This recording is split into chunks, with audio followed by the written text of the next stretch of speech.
Well, hello, my fine friends. Welcome back to Destination Discourse. I'm your host, Stuart Butler, joined today in person once again, live from Myrtle Beach. Well, not live when you hear it, but in Myrtle Beach, Adam Stoker. Hi, Stuart. How are you? I'm good. I'm disappointed there was no name shtick this time. You guessed my middle name last time. You didn't replace it with something new. Well, you know what's interesting? I was going to actually publish this episode before that episode, so now you completely broke the fourth wall and ruined the That's continuity. even better. And this is why you should communicate with your co-host. We only talk to each other when we're recording. We never talk other times. So maybe I will, maybe I won't. So Okay. if I publish this before, then people know that at some point we did crack the code. But if not, this conversation will make no sense. I'm excited to see which direction you choose. Either way, we disappoint our audience, as per usual. Yeah, that's it. Well, glad you're in Myrtle Beach. I know you had some work to do here with one of our partner companies, Golf Tourism Solutions. So we figured we'd take the opportunity to have a conversation. And no Stu's News today, unless you want to sing a jingle.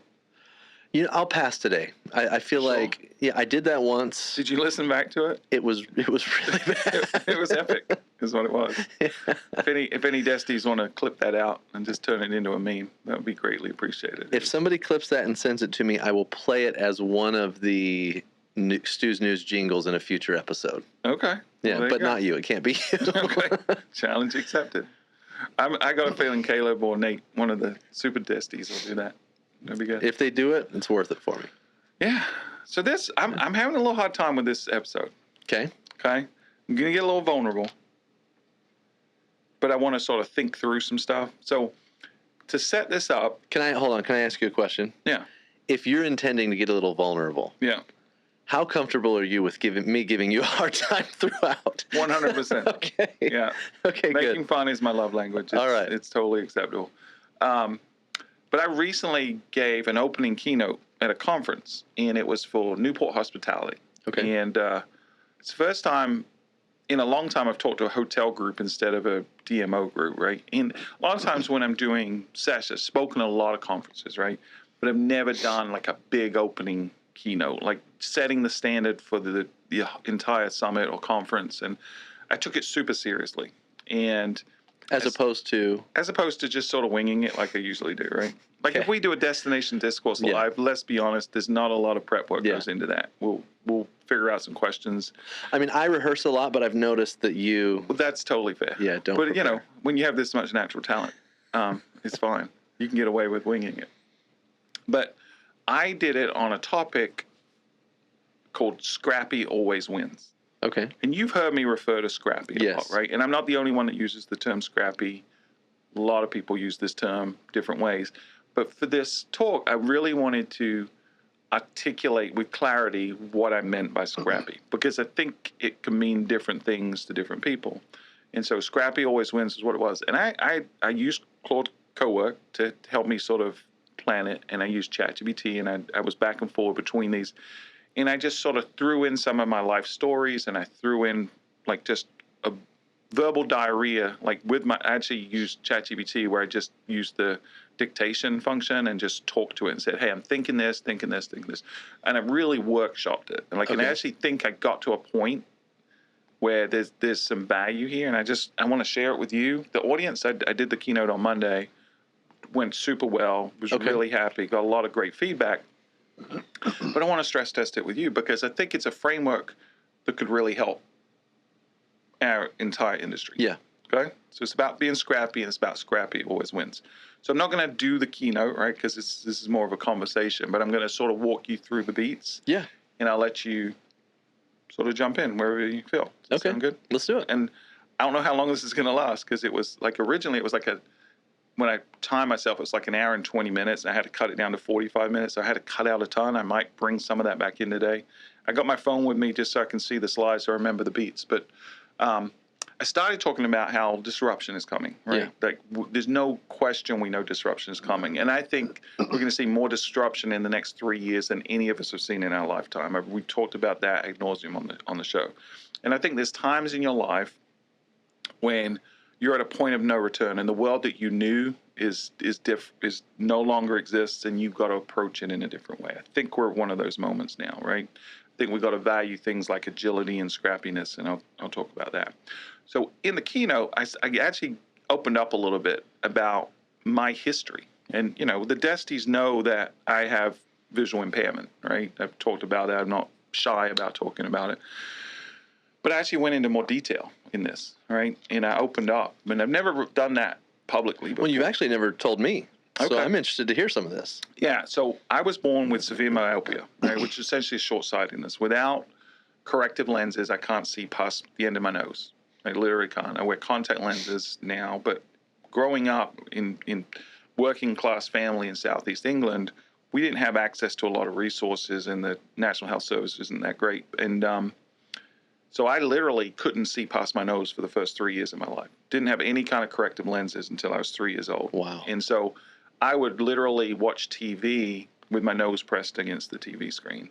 And my mom knew there was a problem, but we didn't have the resources to do anything about it. And so when I turned 3 years old, finally got my first glasses, big, thick Coke bottle glasses, and I could see for the first time.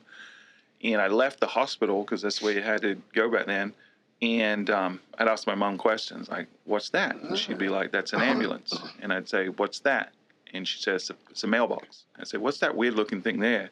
She said, "That's your dad." So that's a good joke. He loves right? that joke. That's a good joke.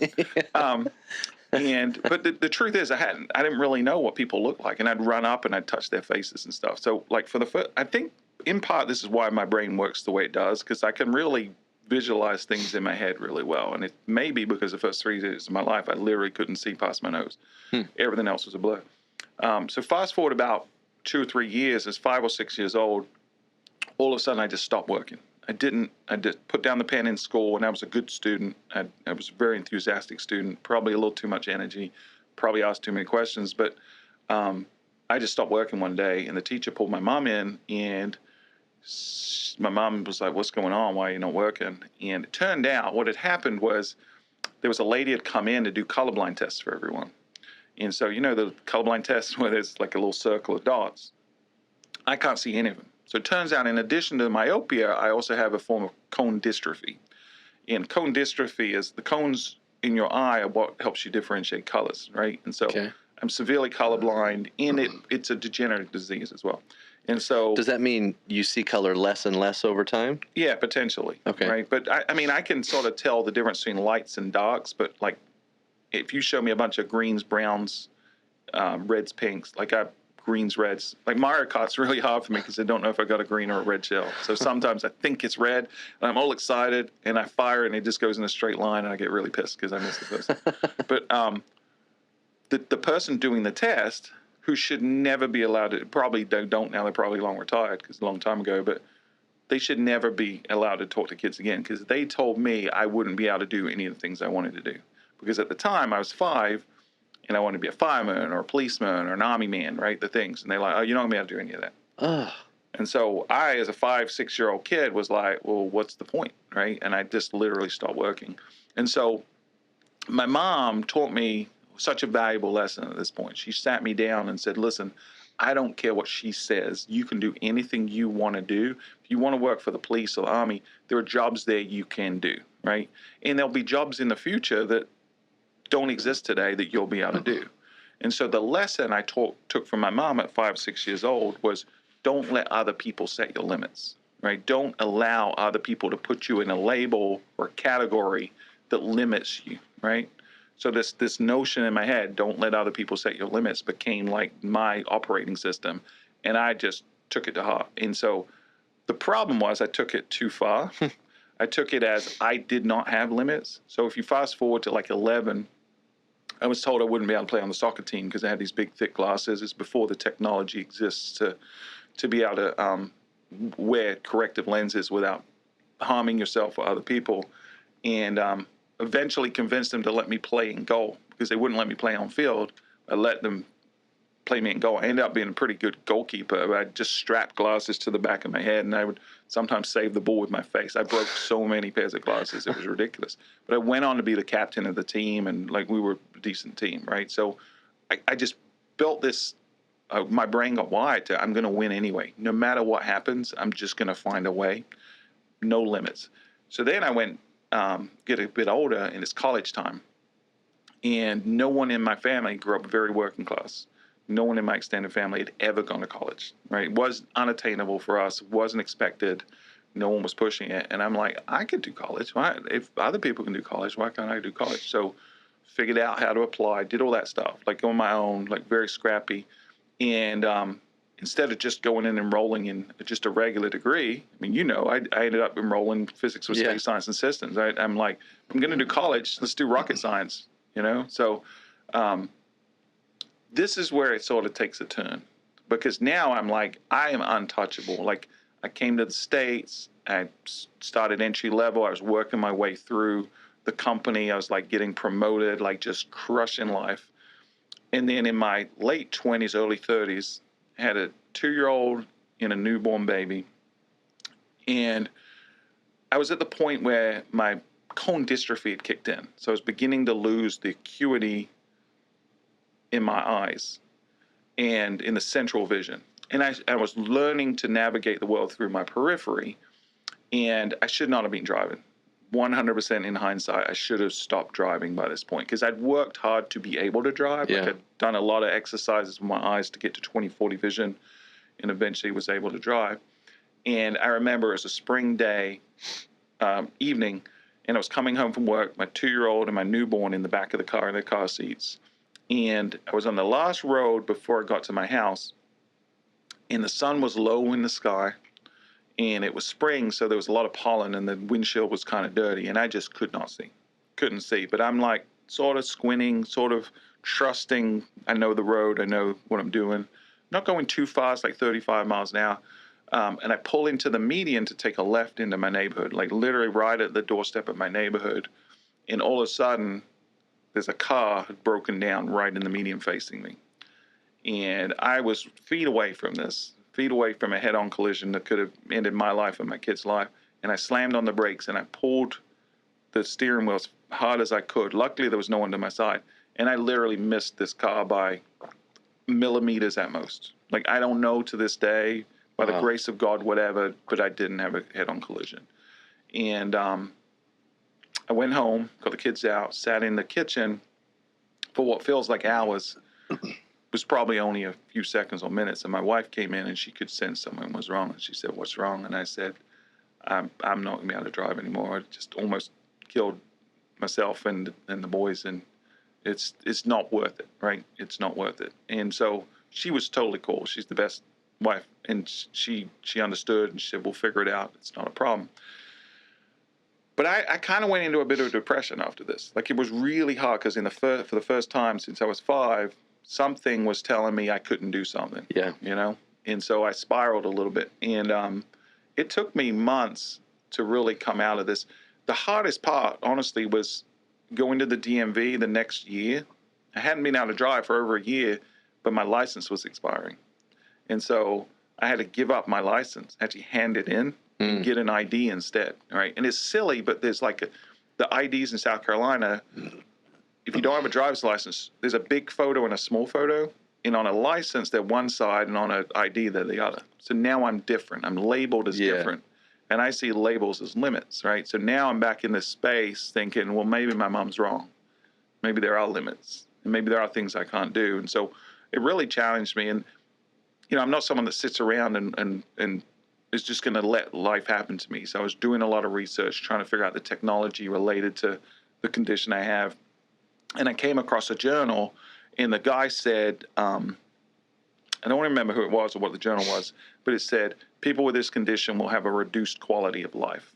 And that just pissed me off so much. Like, to tell me that I was less than other people really, really bothered me. And so I spiraled a little more. And it wasn't until a few months later I came across a blog. There's an Australian girl called Chrissy who had a blog about Stargardt syndrome, which is another degenerative eye condition that actually completely takes your vision away. So you're essentially blind. And she would write in a real positive tone about how she navigated the world. And so I'd emailed her, and we'd had some conversations back and forth.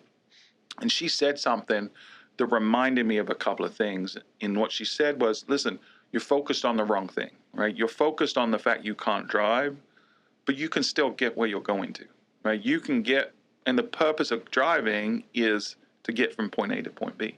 You can still do that. You can get a ride from a friend. You can ride shares weren't really a thing quite yet, but you can get where you're going to. So why are you focused on a limit, which isn't really a limit, right? And so it took me back to what I'd learned in physics, which was first principles thinking, right? Like strip back all your assumptions until you get to this indisputable truth, which is I need to get from place A to place B, and I can still do that. And I'm like, well, shit, I've been worried about this thing this whole time from the wrong perspective. And then I thought about what my mama said, right? This don't let other people put limits on you. And then I realized what I'd actually done is put a limit on myself. Yeah. So this is where, and Brad uses this phrase a lot. Brad Dean, who's been on the show, he uses this phrase, control what you can control, influence what you can influence, and don't worry about the rest, right? And that's the mindset. I didn't articulate it that way back then, but that's the mindset I shifted to. It was the combination of my physics degree and my mom that was like, okay, let's just focus on controlling what we can control. And so this is where in the keynote, I sort of take a turn, right? So I've established me and I've established my background and why I think the way I do. But now I go in to talk about disruption. Before I do that, any comments you just want me to plow on? No, I think, for one, it's kind of interesting to learn some of that about you when we've been friends for as long as we have. And Pretty private person. Yeah, I don't know a really lot of that story. Yeah. So I'm kind of processing in real time here. It's funny, but before we continue, I think that the one thing I'll say. Yeah, it's funny. It's hilarious. It's hilarious. and really, because we're on camera, I tried really hard not to laugh. No, what I was going to say is, I think that what you're illustrating here, and I know we're going to get a little bit more into your point, is that adversity has so much value to a human's life.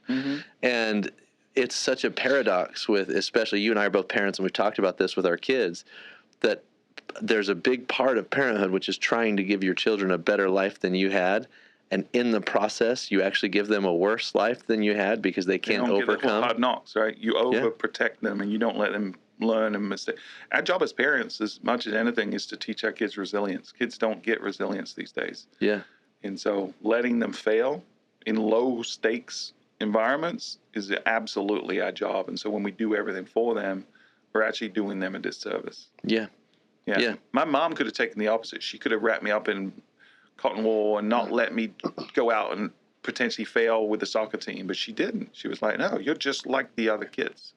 And so, it's interesting. The first time I actually shared this story and why I actually ended up putting it in the keynote was we were doing an executive leadership team meeting recently where we were looking at the 5 dysfunctions of a team, which is a great book. Yeah. Everyone should read 5 dysfunctions.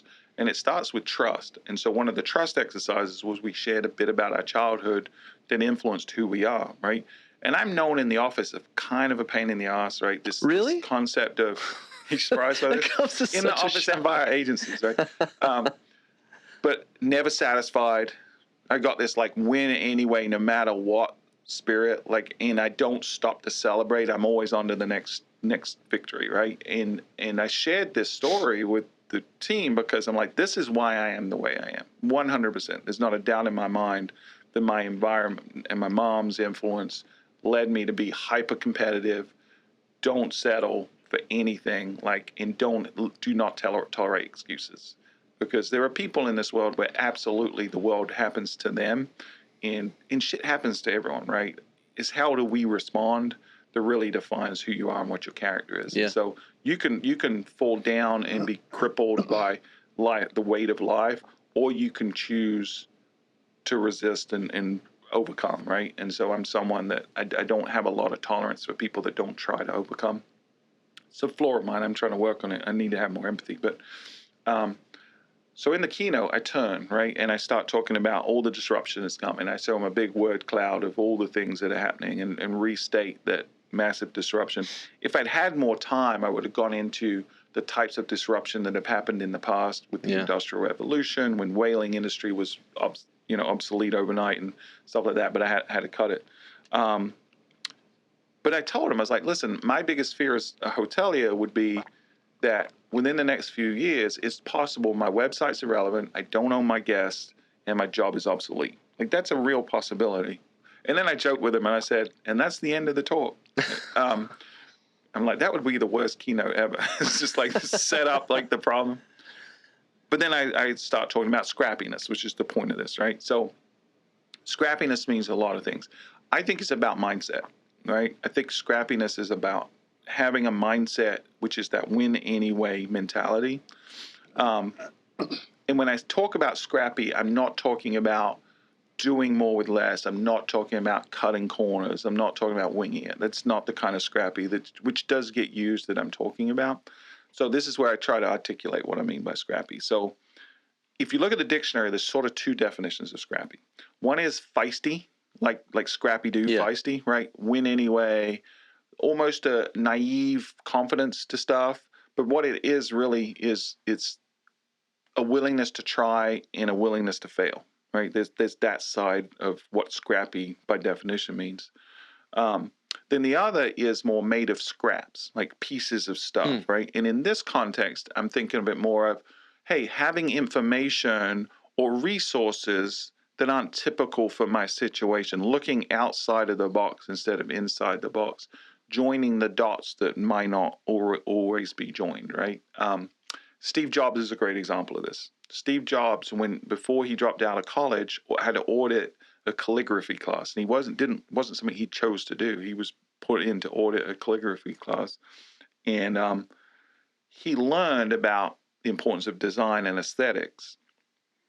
And it wasn't until later, when he met Steve Wozniak and they started building the first Macs, that he was relentless about the importance of design and aesthetics in technology, in how design can improve the functionality of technology. And so one of the sticking points later on was that the Mac needed different fonts. It couldn't just have a couple of standard computer fonts. It had to have serif and sans serif fonts. And all the technologists there, like the Steve Wozniaks and the nerds like me, were like, why? Like, we don't care about that stuff.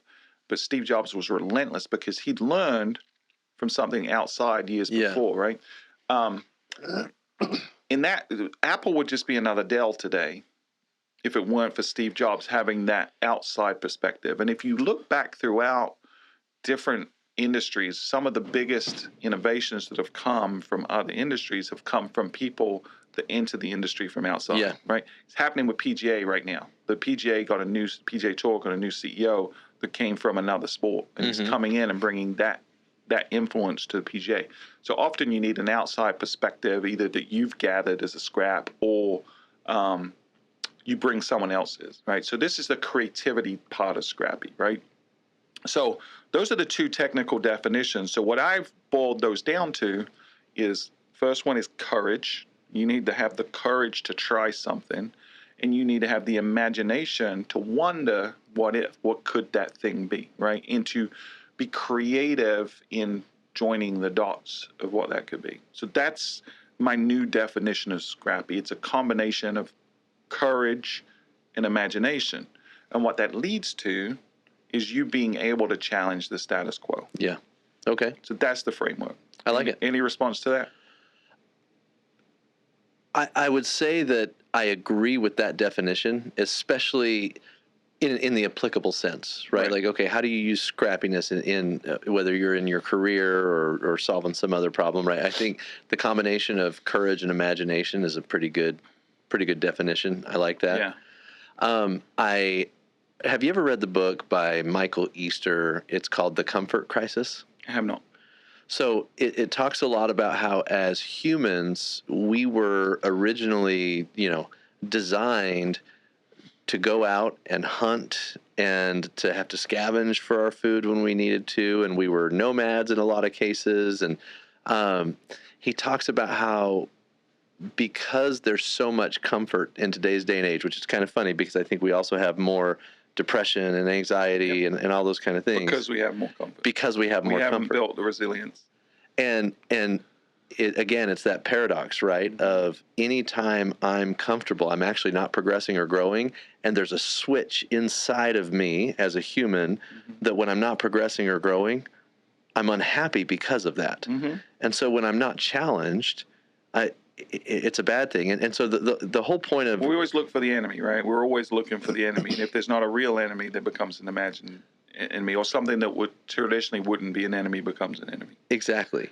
And so as I think about what you're saying, what you're actually providing is the... Can I restate that? Threat is probably better than enemy. Yeah, threat is better than enemy, for sure. Yeah.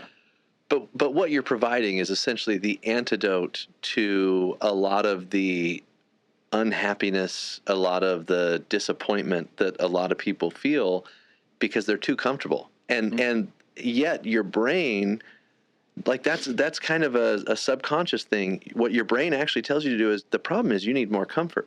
You need to work fewer hours in a week.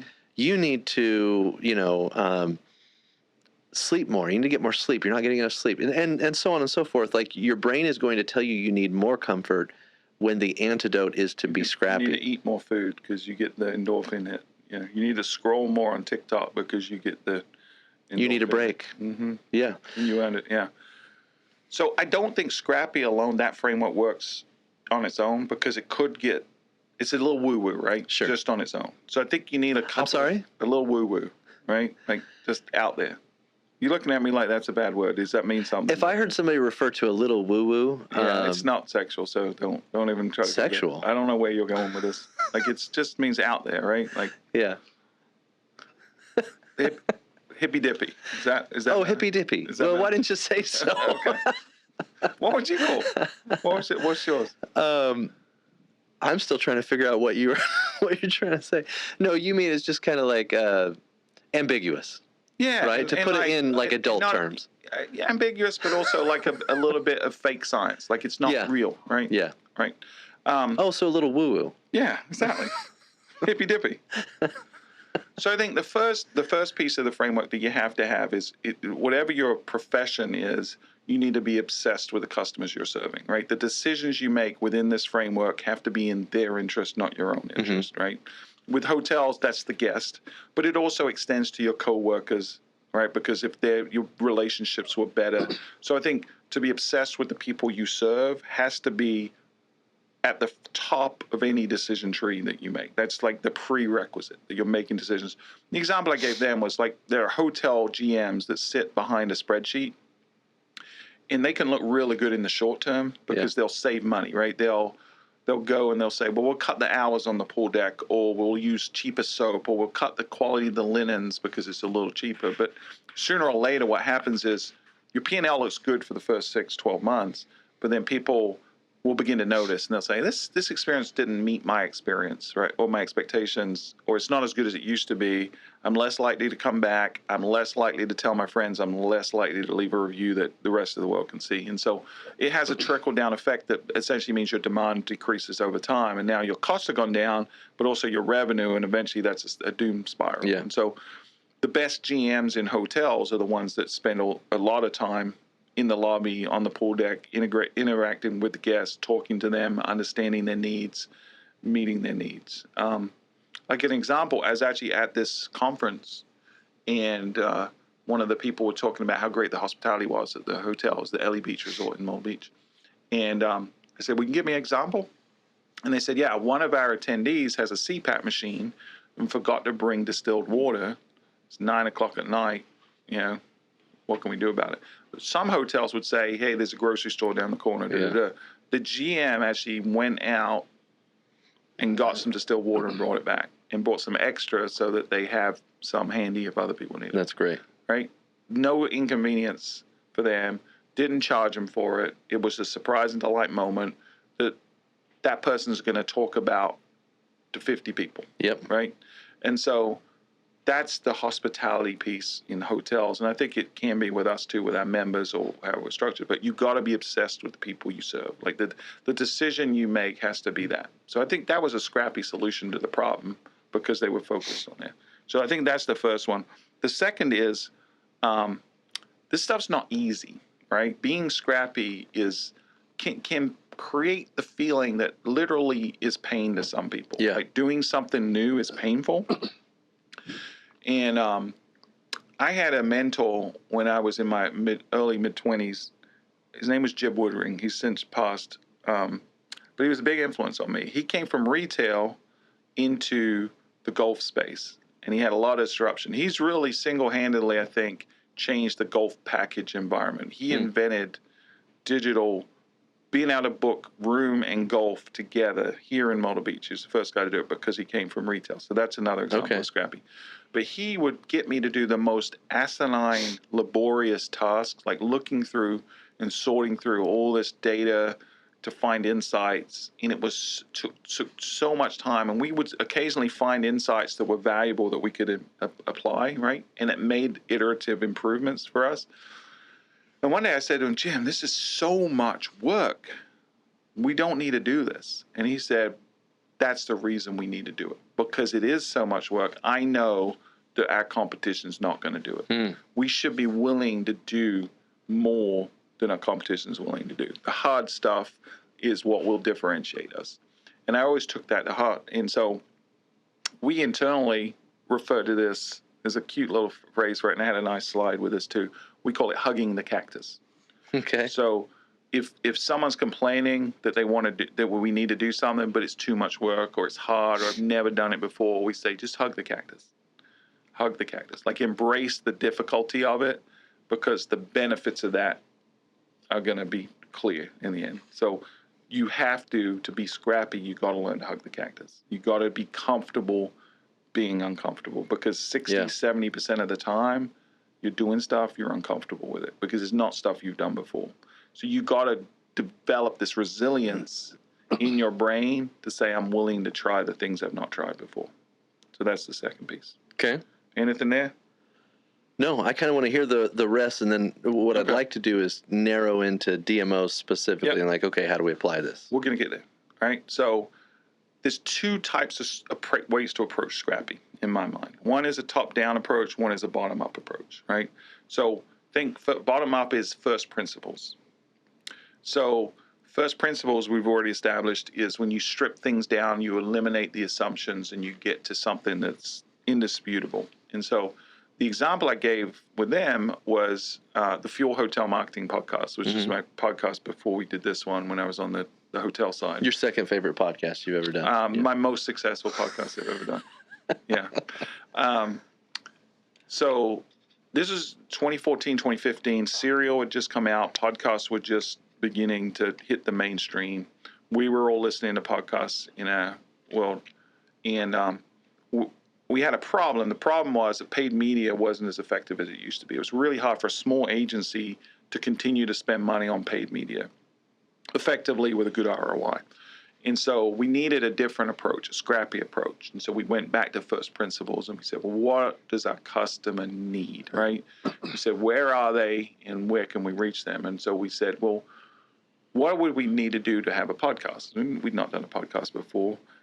No one really had done it. There was one or two in the hotel space that weren't successful, and we'd listen to them, and they were awful, just boring, drivel, like very vanilla, like just no value to it, right?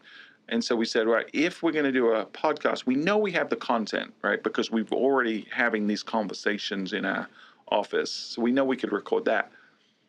But what's the insight? What's the leverage point that we can lean into that's going to differentiate us? And we came to the realization that we looked at what podcast people were actually listening to, and we said, well, it's things like Serial, it's things like This American Life, it was things like Planet Money at the time. So it was like, oh, what did they all have in common? Well, they're providing value and information, but they're also entertaining. We enjoy listening to them, right? I feel like I'm a part of the show, like it's because we know podcasting is a very intimate medium, right? It's almost like our Desties are sitting in the room with us when we're talking, right? We address them directly. And so we had that insight, and we said, well, okay, now we got that leverage point. We know that the first principle is we got to develop content that is both valuable in terms of the subject matter, but also entertains people, because we're competing with these other folks. And so we already had this sort of swag. We were all in our 20s or 30s, and we called ourselves Fueligans. We thought we were funny, and we still think we're funny. I was going to say, right? yeah, that hasn't changed. So we just tried it, and we said, what's the worst that can happen? The worst thing that can happen, you've said this before, the worst thing that happens if you start a podcast is no one listens. Right? Yeah. And so the barrier to entry was essentially zero. We spent $80 on a mic, a Yeti mic, and we didn't even each have an individual mic. We had one mic in the middle of a table. $80 was our dollar investment. And then we had, I spent 3 hours on YouTube watching videos on how to record, what software to use, that kind of stuff. So 3 hours and $80. And we just started recording. And the first one didn't go great. I mean, it was rough. The hardest part, this is where I encourage people to hug the cactus. The hardest part was hitting record on the first episode. Yeah. Once we hit record on the first episode, I was so nervous. I didn't know what I was doing. Like, I had all this doubt in my head that what if we fail? What if? But we did it anyway. We hugged the cactus, right? And we pushed through. And 5 years later, we'd been the #1 podcast in the hotel industry for 5 straight years. We had 10x'd our leads. We had reduced our conversion rate, or reduced the time of onboarding by 50%. Like, it was, and we ended up selling the agency in part because of the growth we'd seen because of this podcast. So an $80 investment. We went on and spent another probably $600-700 on better equipment after about 30 episodes. But that's after it became a thing. After it was valuable to us, and there was an ROI, right? But that's that sort of first principles ground up. And it started with this first principles idea of what's most important to the customer. Like, that was the question we wanted to solve. And the insight was they need to be entertained, not just educated. Yeah, one of the things I want to point out on this is, in our innate desire for comfort, I think a lot of times what we do is make excuses for not trying or starting something. Yep. Because we pretend that it's because it's a barrier, but what it actually is a desire to not change. Self-preservation, right? It's a form of protection.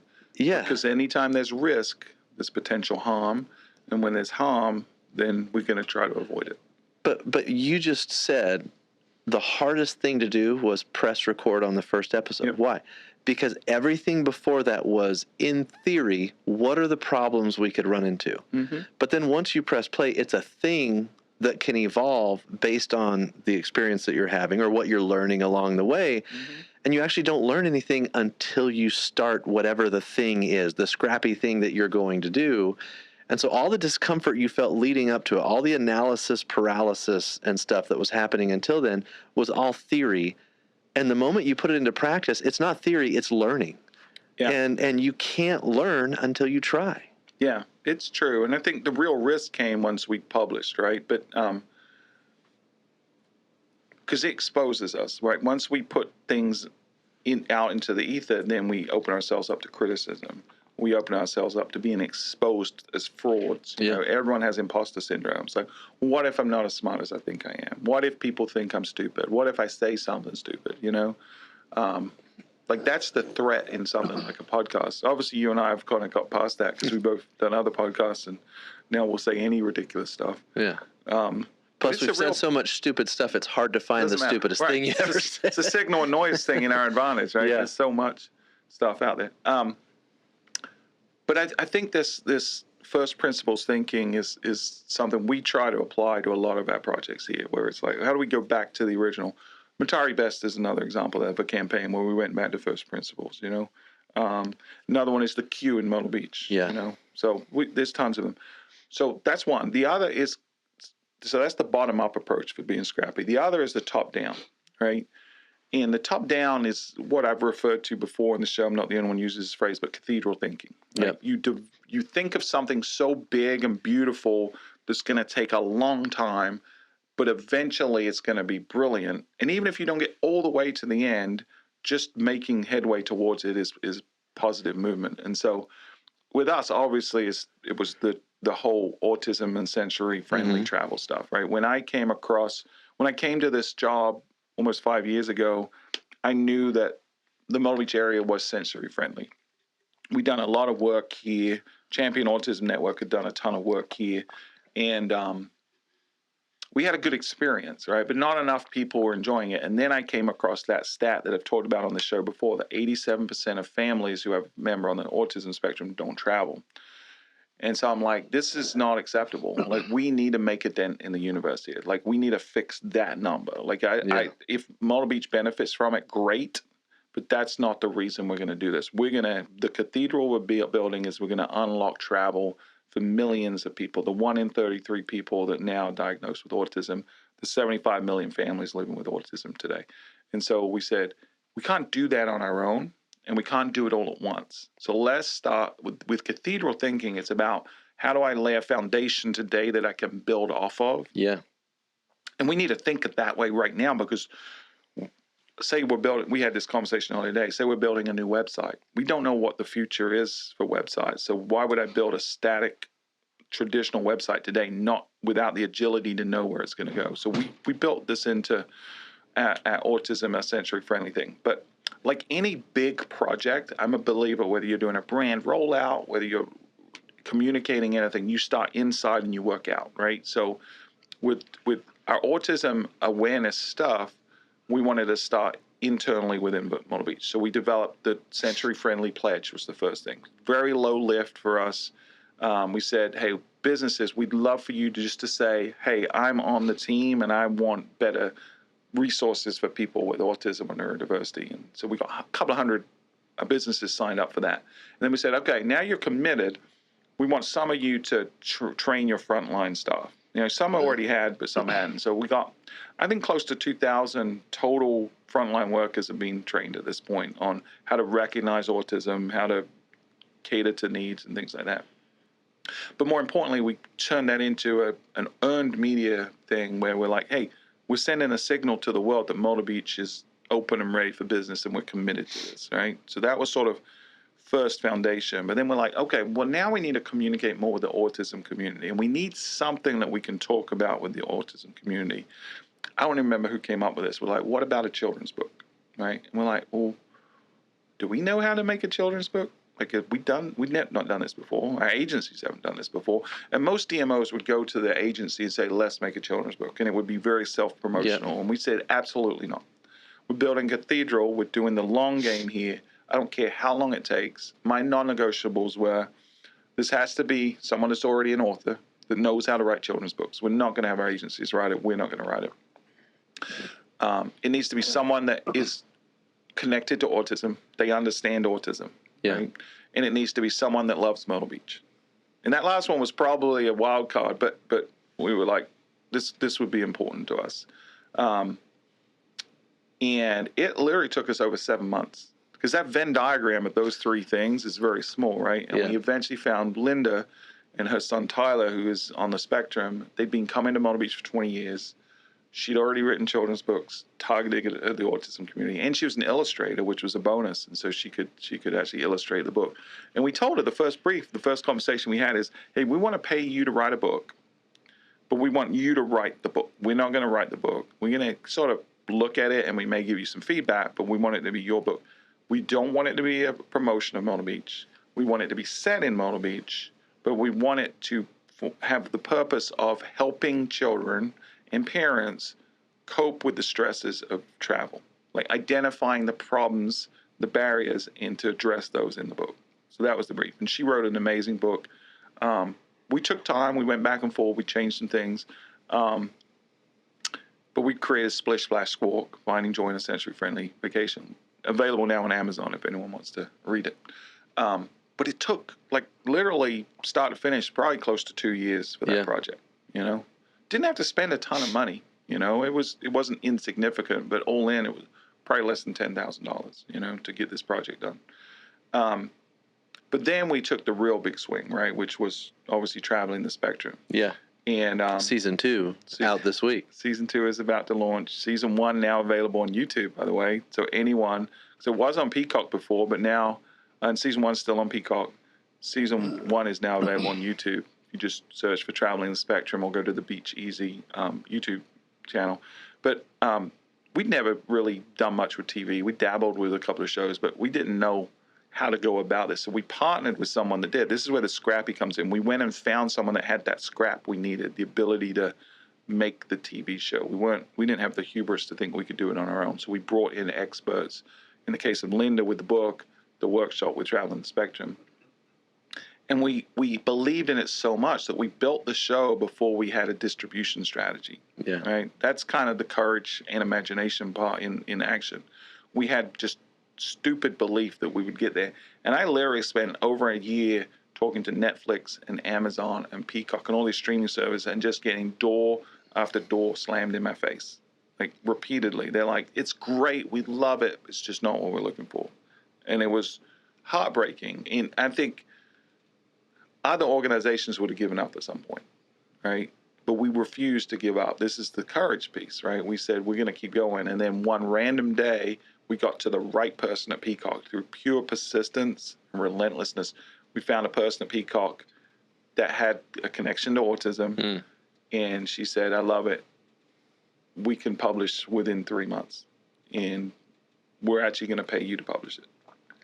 But it took that scrappy mentality, that naive confidence that I was talking about, to just be relentless in our pursuit that this was what we needed. And so eventually, the rest is history.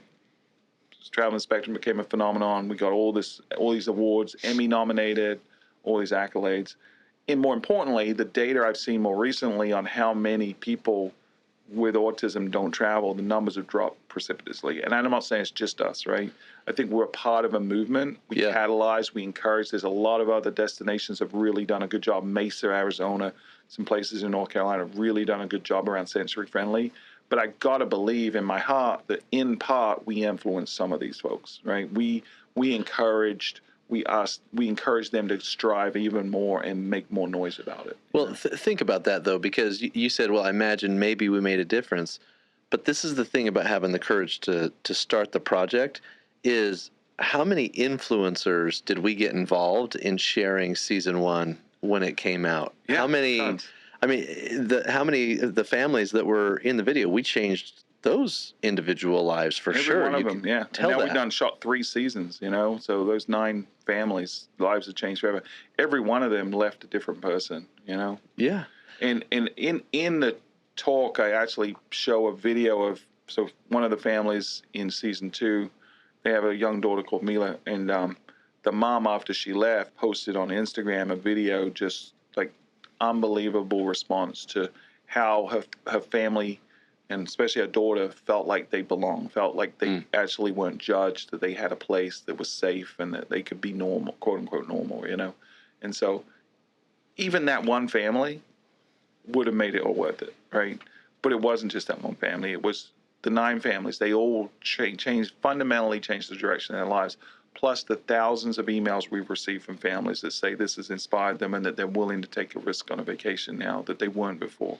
Plus the millions of people that haven't reached out, right? So we know that this one was a cathedral that there's no doubt in my mind that when I retire, this will be the project that I'm most proud of. So when I give speeches at conferences and I talk about being willing to take a risk and do something different, one of the things that's kind of fun is I show that trailer as an example of a destination that did something different. Yeah.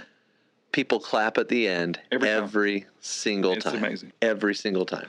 So I think that the lesson here, and this is a lesson for scrappy people, is sometimes you need to ask why not, right? Sometimes when you say, hey, let's make a TV show or let's make a children's book, too often DMOs are going to say, why? That's not what we do, But we need to start asking why not more. We need to have the courage and the imagination to say why not. And why not us? Yeah, and why not us? What if exactly. And you need to instill that in your team, because you've definitely got to have some devil's advocates in your team to stop you doing stupid stuff. This is off track a little bit, but in my previous job, we had a kind of an eccentric owner. Maybe I get some of it. He was a good mentor of mine.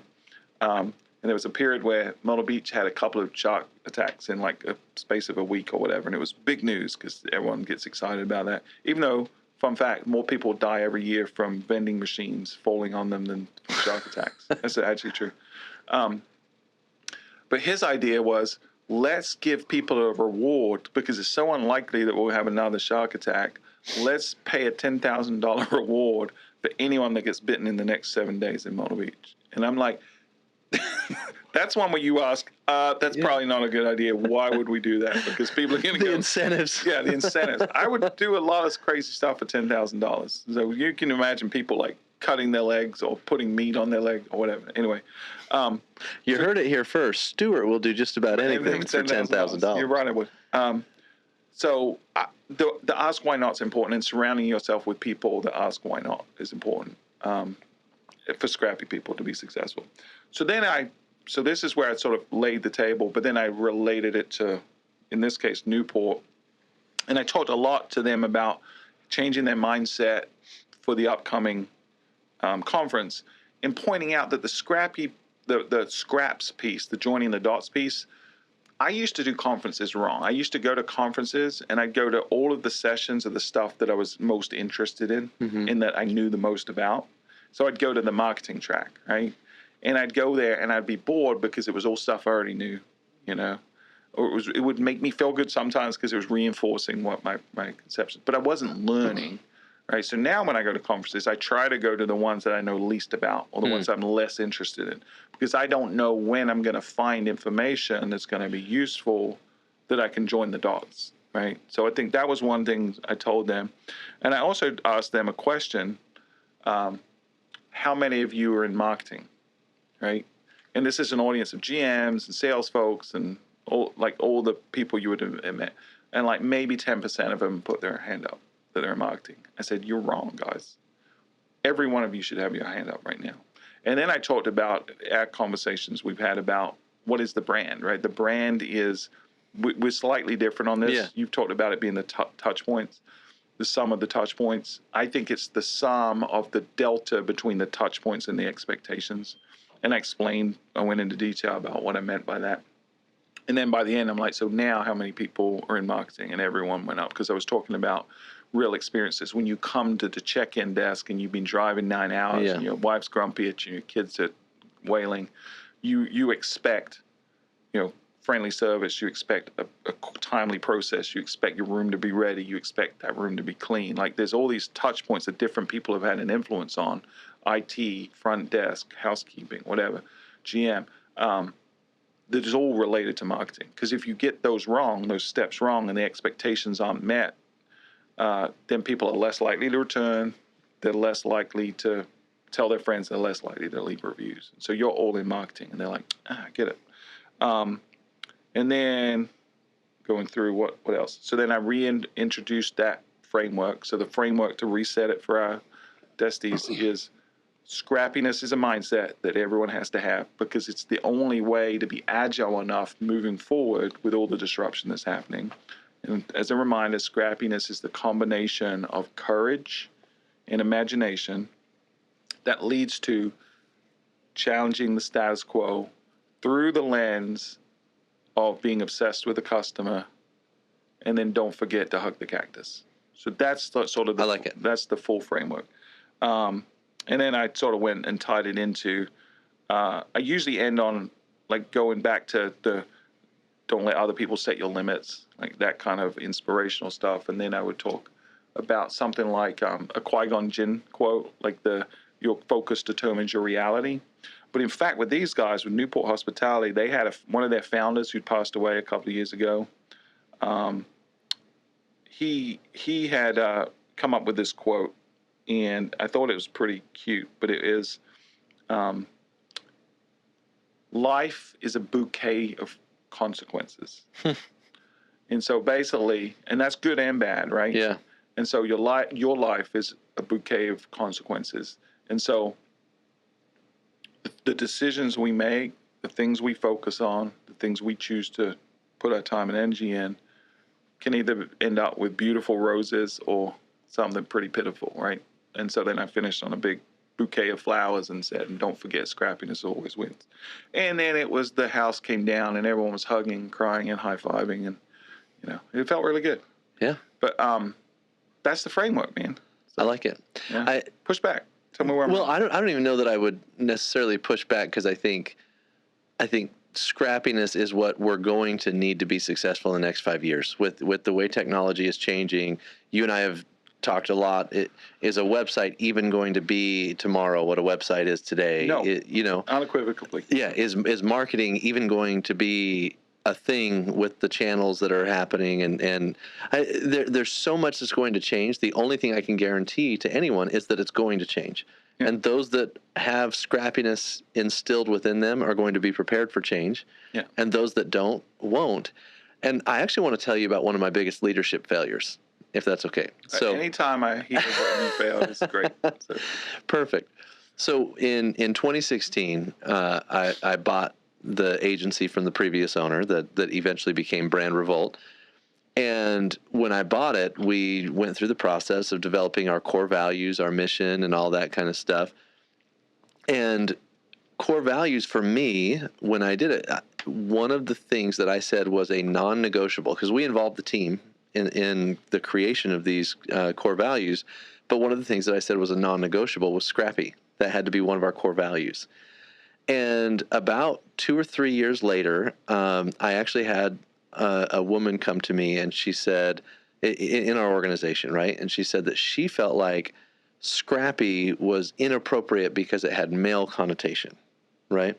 And she felt like it. She was thinking the feisty side, like getting. Yeah, it was really masculine. Is kind of how she felt, and it was also at the time where I think socially there was a lot of fear of any kind of oppression or anything like that, and so I didn't have the courage to stay with the core value that I felt most passionate about if I was going to be leading an organization, and we changed it. And when did you change it to? To be honest with you, I don't remember because we've updated them since. Yeah.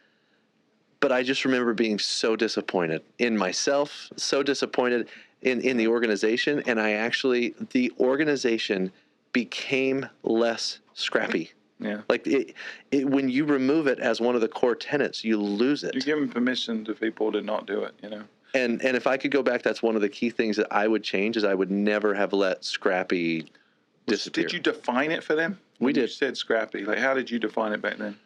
We defined it as being extremely resourceful and nimble. Yeah. And that's kind of, and I actually like the courage and imagination combination even better, but it was resourceful and nimble was the key thing that we had to be willing to break down whatever barriers to figure things out.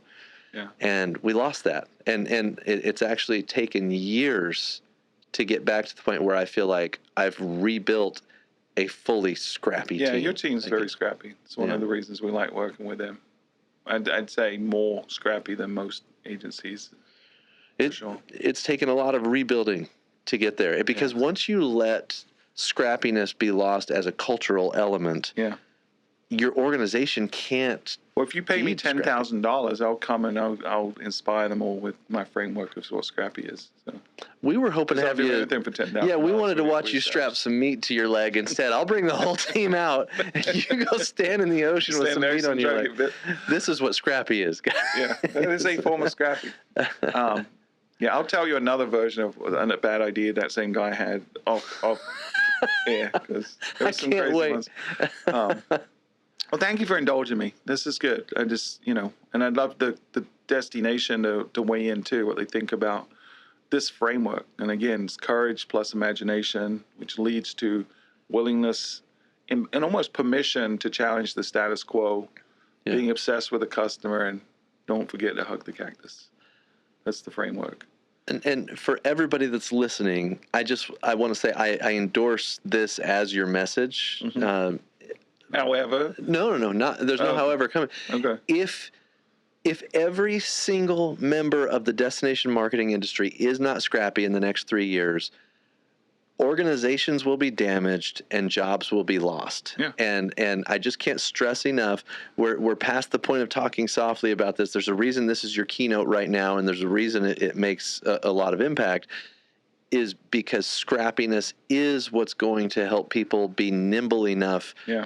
To have a professional career in the next 5 years. Yeah, you and I were in a meeting yesterday with a DMO, it's a golf-specific DMO here in Myrtle Beach, and we talked a lot about the need for agility, right? Agility, because we don't know what's coming. This especially, because don't forget, there's the two forms of Scrappy that we talked about, or at least the approaches. One being ground up, one being top down, and the ground up being the first principles one. That's the one, because I don't think everyone's got the resources or going to be able to necessarily do the cathedral thinking thing. We're in a very fortunate position in Visit Myrtle Beach. I don't think you should not do it because it's hard, though, right? To be clear, I just think right now the priority for most DMOs should be this ground up first principles. Yeah. Like, why do we do what we do? Like, and what assumptions are we just assuming a fact when they're really not? We've always done it this way. Like, if there's any program that you've done, like even an event that you hold for your members, hey, are we doing this event this way because we've always done it? Well, why not change it? Why not think about it from a customer's point of view? Like, why not say, what did they want? And if you don't know what they want, go talk to them and ask them what they want, because we're no different than that GM. Like, if we spend all of our time behind the spreadsheet and not interfaced with and integrated and having conversations with our guests, or in our case, our stakeholders, we're never going to know what their thoughts and their desires are. So go be scrappy, Destination. I feel like they're scrappy. They're listening to the show. That's a part of it, right? It's collecting the scraps of information that we're giving them. Yeah, share the show with those that aren't scrappy. Yeah, and put a scrappy subject line in the email. Tell them they need to be scrappy. Go be scrappy, people. I like it. I will say this. I'll tell you, like, this is not a new concept for me. I've articulated it differently, but I wrote maybe the first blog I ever wrote when I was a project manager at Fuel, before I did the podcast, before I'd really had any career success. I'd probably hired by this point a dozen people over like several years, and some had washed out, some had worked out really well. Some of them to this day are my best friends, right? The single determining factor on whether they were going to be successful or not with that organization and with this organization of Visit Myrtle Beach is how scrappy they were. Yeah. Didn't matter what experience they had. Didn't matter what education they had. Scrappy was everything. It was all about attitude. Were they willing to have the courage and the imagination and willing to do the hard thing and challenge the status quo? And so hire for scrappy today. That you should be testing their resilience. You should be testing their creativity, testing their courage during the interview process. Because if you don't hire scrappy people, you're not going to be able to be scrappy as an organization. And so we hire for scrappy. I'm in. Awesome. Scrappy Nation. Yeah. Actually, this is funny. I actually own the domain name scrappynation.com. There's the sales pitch. Guys, watch for the website going up. It does not exist. I have not done anything with it. Many, many years ago, I started writing a book called Scrappy Marketing. And but I didn't do a good enough job back then articulating what Scrappy was. And it's I've got a couple of chapters done. I might revisit it. But I'd registered scrappynation.com like probably 10, 15 years ago. So, yeah. There's no sales pitch. I'm not Adam. We didn't reverse roles today. Well, Adam, any final thoughts from you? No. We're going long. I really enjoyed it. It's fun to learn more about your background, too, and some of the things that you've been through. It gives me some new perspective on why you are the way that you are. The good, the bad, and the ugly. Yeah. Yeah. No, I really enjoyed it. I appreciate it. I'm sure that for a keynote, there's not an organization right now that doesn't need to hear that message. Yeah. Yeah, for sure. The problem is I got a day job. I don't really do keynotes. So it just happened to be this one in Myrtle Beach. But it was a lot of fun. Yeah. Yeah. And so maybe next episode you can share your childhood with us. I would love to. I would love to share my childhood trauma with you next time. All right. Well, stay tuned for next episode where Adam Stoker reveals all. Adam, if they want to find you, where can they do it? Find me, Adam, at thebrandrevolt.com. You can find me on LinkedIn or, of course, on Tourism IQ. Of course on Tourism IQ. Why do you say of course? Because it is the place where everyone goes in the destination marketing space to get news, information, and education. And the cool thing is we've really ramped up the volume of content over the last couple of weeks on Tourism IQ. So is it AI written slop? It's not AI written slopped. Okay, it's good. AI curated. Okay, that's good. Yeah. I will make a commitment to you that I will write a blog post on scrappiness, and I will post it. And I will put myself on a timeline by the time this episode comes out. Okay. How about that? We got 7 in the queue, so. No, it's not that many. But I could also just not publish this episode until I write That the sounds article. great. Yeah. So in 12 months, when you're listening to this episode, that article will be there on Tourism IQ. Adam, thank you, man. I appreciate you indulging me today. If you want to find me, stuart.butler@visitmyrtlebeach.com. Please leave a review and share this episode with a friend. We're really seeing some massive growth in the audience, and we want to continue that. But there's not a person in the DMO space doesn't need to hear some of these hard conversations. And everyone I'm talking to, because a lot of people give us feedback, they're all saying that, one, I'm funnier than you are, Adam, but two, that every episode, they're getting something out of it, right? And so I think we're doing... I believe half of what you said. That's good. But we're living that thing that I talked about with the Fuel podcast, right? We're trying to be entertaining and educational. Hopefully people find us mildly humorous. I know I do. But leave us a review. And until next time, this has been Destination Discourse. Thanks, everybody.